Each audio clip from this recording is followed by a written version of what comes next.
आज के भी इस वीडियो में हम बात करेंगे पाउली के अपवर्जन नियम के बारे में। ये पाउली का अपवर्जन नियम है क्या? ये हमारा क्वांटम नंबर्स है, उसी का एक पार्ट है। पाउली का अपवर्जन नियम ये कहता है कि जो ये इलेक्ट्रॉनों की क्वांटम चार संख्या होती है, चार क्वांटम संख्या होती है, वो चारों संख्या किन्हीं भी दो इलेक्ट्रॉनों के लिए समान नहीं हो सकती। उसमें से तीन क्वांटम संख्या समान हो सकती है, लेकिन चौथी अलग अलग होगी। ठीक है, तो उसके नियम के पॉइंट हम पढ़ते हैं। देखो, पाउली का अपवर्जन नियम। पाउली का अपवर्जन नियम को इंग्लिश में क्या कहते हैं? Pauli's exclusion principle. ओके, इसका फर्स्ट पॉइंट है किसी एक परमाणु में उपस्थित, ठीक है, एक एटम हो गया, उसमें दो इलेक्ट्रॉन, मतलब कोई भी दो इलेक्ट्रॉन मान सकते हो आप। जैसे एक 1s2 का हो गया, एक 2p2 का हो गया, तो ऐसे कोई भी दो इलेक्ट्रॉन मान सकते हैं कि चारों क्वांटम संख्या समान नहीं हो सकती। चारों क्वांटम संख्या कभी भी बराबर नहीं हो सकती। ओके, दूसरा पॉइंट लीजिए, एक कक्षक में भी, जैसे ये एक ही कक्षक है, जैसे 1s2 मान लीजिए, यहाँ पे 2 है तो इसमें दो इलेक्ट्रॉन आएंगे। ओके, ये एक ही कक्षक हो गया 1s में भी किन्हीं भी दो इलेक्ट्रॉनों की, दो इलेक्ट्रॉन भरे जाते हैं अधिकतम, कि चारों क्वांटम संख्याएं समान नहीं होंगी। ठीक है, इस इलेक्ट्रॉन की चारों क्वांटम संख्या बराबर नहीं होंगी, लेकिन तीन समान हो सकती है। ठीक है, इसमें इन दोनों में से तीन समान हो सकती है, लेकिन चौथी अलग जरूर होगी। एस क्वांटम संख्या अलग होगी। ठीक है, हमने चार क्वांटम संख्या पढ़ी थी, N, L, M और S। तो इसमें से ये S क्वांटम संख्या, जिसको हमने बोला था स्पिन क्वांटम संख्या है, चक्रण क्वांटम संख्या,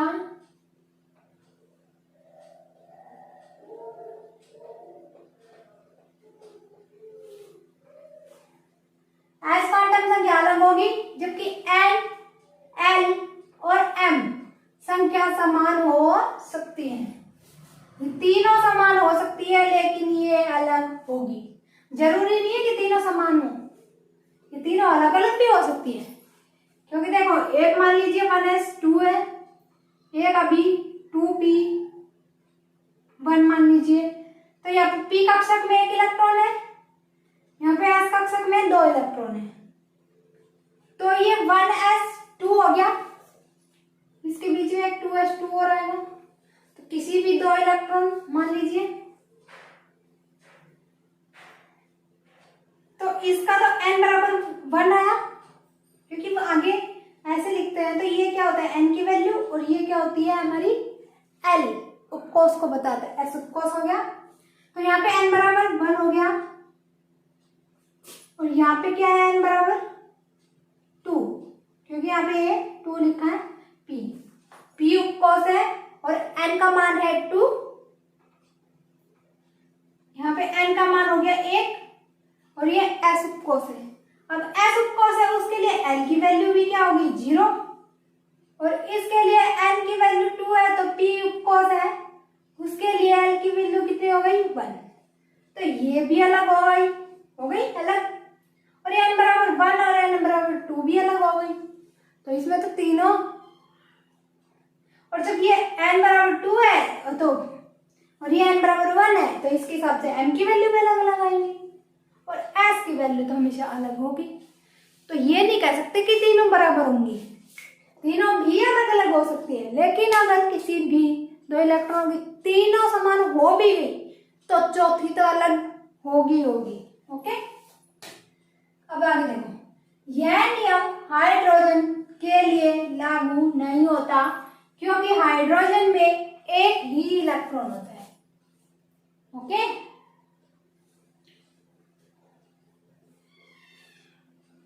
यह नियम हाइड्रोजन के लिए लागू नहीं होता, क्योंकि हाइड्रोजन में एक इलेक्ट्रॉन होता है। जब वो एक इलेक्ट्रॉन होगा तो ये 1s 1 में ही चला जाएगा, ये ऐसे चला गया, तो दूसरा इलेक्ट्रॉन तो बनने की जरूरत ही नहीं है, इसमें है ही नहीं, तो आएगा कहां से। तो इसको एक ही डायरेक्शन में दर्शा लो, या तो ऐसे दर्शा लो या इसको ऐसे दर्शा लो, कैसे भी आपकी मर्जी है। लेकिन अगर दो इलेक्ट्रॉन किसी एटम में होते तो एक इलेक्ट्रॉन ऐसे होता और एक इलेक्ट्रॉन ऐसे होता, क्योंकि सारी तो समान हो सकती है ना, स्पिन ही तो अलग होगा। स्पिन ये कैसे, ये एंटी क्लॉकवाइज हो गया तो ये क्लॉकवाइज हो गया।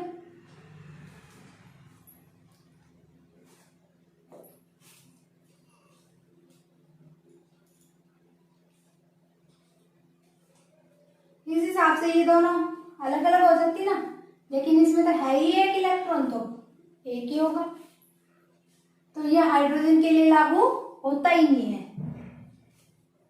अगला पॉइंट आता है, इस नियम की शुरुआत हीलियम परमाणु से होती है। हाइड्रोजन में तो एक ही होता है इलेक्ट्रॉन, तो उसके लिए ये लागू होता ही नहीं है। तो इसके बाद दो इलेक्ट्रॉन किसमें आता है, सबसे छोटा परमाणु जिसमें दो इलेक्ट्रॉन आएंगे, तो वो इलेक्ट्रॉन परमाणु कौन सा है, हीलियम है। तो इस नियम की शुरुआत कहां से होती है, हीलियम परमाणु से। ओके, अगला पॉइंट आता है, इसी नियम के अनुसार कक्षकों में इलेक्ट्रॉन परस्पर विपरीत दिशा में दर्शाए जाते हैं। जैसे अभी हमने बताया था कि ये एक कक्षक है, तो इसमें दो इलेक्ट्रॉन भरे जाएंगे, तो एक की डायरेक्शन इस साइड में होगी तो दूसरे की से अपोजिट होगी। कभी भी ऐसे नहीं बढ़ सकते, ऐसे नहीं बढ़ सकते, ना ही ऐसे बढ़ सकते। तो ये भी गलत है, ये भी गलत है, और ये तरीका सही है। इसलिए जब भी किसी परमाणु का इलेक्ट्रॉन कक्षकों के रूप में दर्शाते हैं तो इस नियम का पालन करना पड़ता है। अब देखिए, इस नियम के अनुसार हम निकालते हैं N, L, M और S की वैल्यू किसी भी एटम के लिए एग्जाम्पल से समझते हैं। देखो, एक एग्जाम्पल लेते हैं। एग्जाम्पल हमारा 2s2 में इलेक्ट्रॉनों की क्वांटम संख्या बताइए। क्या है, 2s2। एस में हमें पता है एक ही कक्षक होता है, तो ये 2s उपकोष हो गया। एस उपकोष में ओनली एक कक्षक होता है, इसलिए हमने ये एक कक्षक बना दिया। ठीक है, अब इसमें ये दो इलेक्ट्रॉन को दर्शा रहे हैं, इसमें दो इलेक्ट्रॉन ऐसे भरे जाएंगे। अभी हमने बताया था पाउली के अपवर्जन के नियम के अनुसार दोनों अलग अलग तरीके से भरे जाते हैं। एक की डायरेक्शन इधर होगी तो दूसरे की इधर होगी, अगर पहले की इधर है तो दूसरे की इधर होगी। ओके, तो अब इन दोनों इलेक्ट्रॉनों के लिए क्वांटम संख्याओं का मान बताना है। ठीक है, अब यहां से देखिए n की वैल्यू, चलो इस इलेक्ट्रॉन के लिए ले लेते हैं, पहले इस साइड में ले लेते हैं, इसके लिए लेते हैं इस।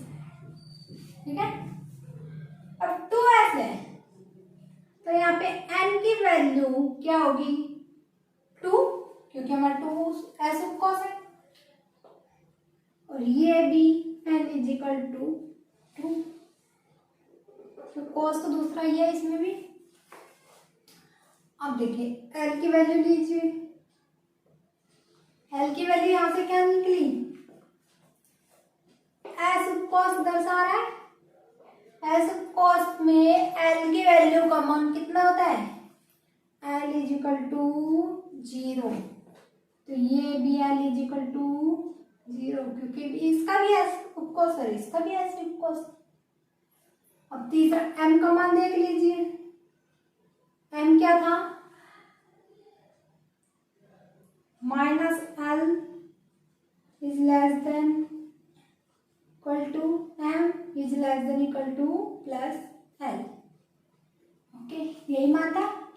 तो यहाँ पे l का मान 0 है तो m का मान क्या होगा? 0। केवल एक ही मान होगा और ये भी m का मान क्या होगा? 0, क्योंकि यहाँ पे भी l के मान पे डिपेंड कर रहे हैं। तो दोनों का मान क्या आ गया? देखो, n बराबर 2, n बराबर 2, l बराबर 0, n बराबर 0 और m इज इक्वल टू 0 तो m इज इक्वल टू 0। तीनों क्वांटम संख्या सेम हो गई दोनों इलेक्ट्रॉनों के लिए। अब देखो s स्पिन क्वांटम, अब इनकी हमने दिशा अलग अलग दर्शाई है पाउली के अपवर्जन के लिए हम। तो ये अगर हम प्लस 1.2 मानते हैं इसको,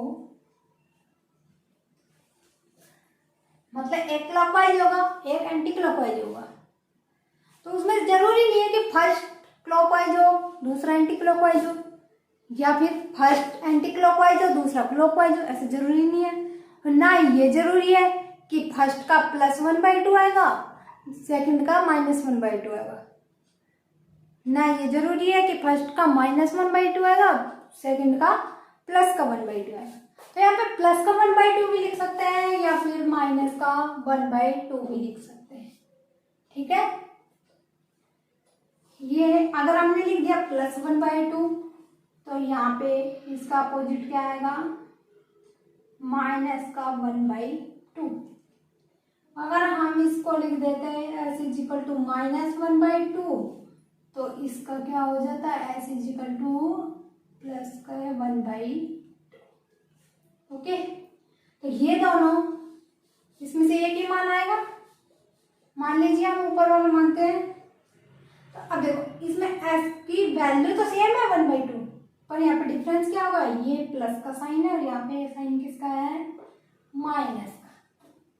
तो ये 3 क्या हो गई? समान, और ये असमान। ओके, अब यही क्वांटम संख्या थी दोनों इलेक्ट्रॉनों के लिए। एक इलेक्ट्रॉन के लिए ये क्वांटम संख्या हो जाएगी, दूसरे के लिए ये हो जाएगी। दूसरे एग्जांपल से आगे समझते हैं। अब हम एग्जांपल लेते हैं C। किसका सिंबल होता है? कार्बन का।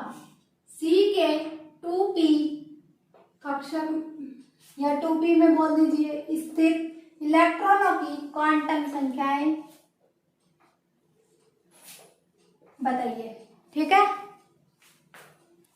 अब कार्बन का हम इलेक्ट्रॉनिक विन्यास क्या लिखते? देखो, कार्बन में कितने इलेक्ट्रॉन होते हैं? 6 इलेक्ट्रॉन होते हैं टोटल। ठीक है,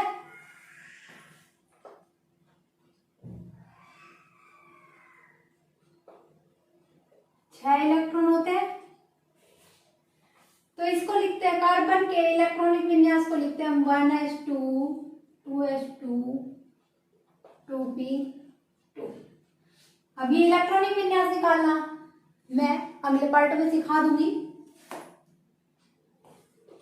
लेकिन अभी ये अपन पावरली के अपवर्जन नियम निकालना है तो इसमें इलेक्ट्रॉनिक विन्यास के हिसाब से ही लिखा जाता है।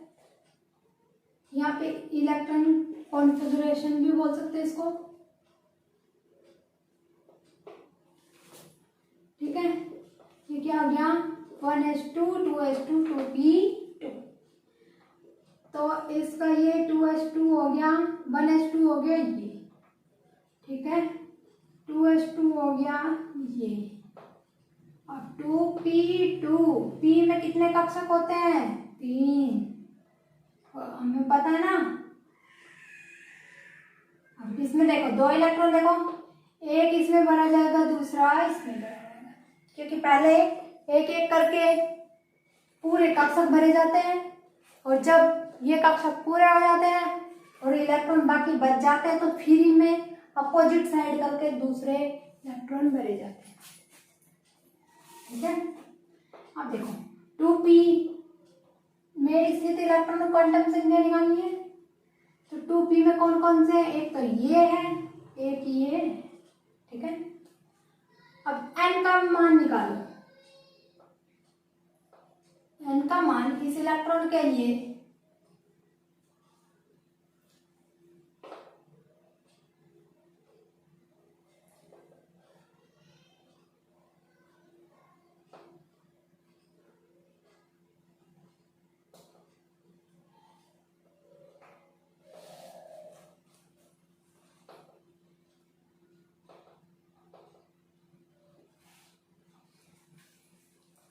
n का मान यहां से क्या निकलेगा? 2। यहां से n का मान 2। ओके। अब p कक्षक कैसे होते थे? ये फर्स्ट वाला होता था माइनस का 1, बीच वाला 0 और ये होता था प्लस का 1। ओके, हमने ये पढ़ा था। ये कैसे निकलते हैं? m के मान के हिसाब से। तो अब l का मान देखिए, l का मान कितना है? p वो कॉस के हिसाब से लेते हैं, तो p कॉस रहता है। l का मान यहाँ पे क्या हो जाएगा? 1। यहाँ पे भी l का मान 1, दोनों 1 1 हो गया। इसके बाद आता है हमारा m का मान। m का मान इसके लिए क्या है? माइनस का 1। या तो इसका माइनस का 1 लिख लीजिए या प्लस का 1, मतलब ये दोनों चेंज हो सकते हैं, लेकिन ये 0 वाला चेंज नहीं। 0 वाला हमेशा बीच में ही रहता है। ये इधर -1 लिख दो तो इधर +1 लिख दो, +1 लिखो तो इधर -1 लिखो। ऐसे ही यहाँ पे px लिखना है तो px लिख दो, इधर py लिख दो। अगर py लिखना है इसको तो इसका px लिख दो, और बीच में pz ही रहेगा, ठीक है। अब m का मान यहाँ से देखो -1। ओके,